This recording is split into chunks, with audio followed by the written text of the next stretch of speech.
আমাদের তানজিব কয়েকদিন আগে বিয়ে করছে, এখনো রিসেপশন পার্টি হয়নি। রিসেপশন পার্টিতে আমাদের তো তানজিব এই ঘোড়াটা ক্রয় করতেছে ওর ওয়াইফকে গিফট করবে। আপনাদের মধ্যে আছে কেউ এরকম সহৃদয়বাদ যে একটা ঘোড়া কিনে তার ওয়াইফকে গিফট করতে চান তানজিবের মতন?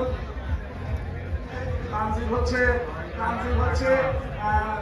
চিটাগংয়ের সবচেয়ে বড় ডেইরি ফার্ম আহার কর্মফলের বড় পুত্র, জ্যেষ্ঠ পুত্র, টুটুল ভাইয়ের জ্যেষ্ঠ পুত্র। মাশাআল্লাহ তানজিব খুবই সুন্দর ঘোড়া। আর আমাদের যে ঘোড়ার যে বিক্রেতা সানজু, ও আমার খুব আদরের ছোট, সব জায়গায় আমাদের কথা খুব বলে এবং আমাদেরকে যথেষ্ট সম্মানও করে। খুব সুন্দর ঘোড়া মাশাআল্লাহ।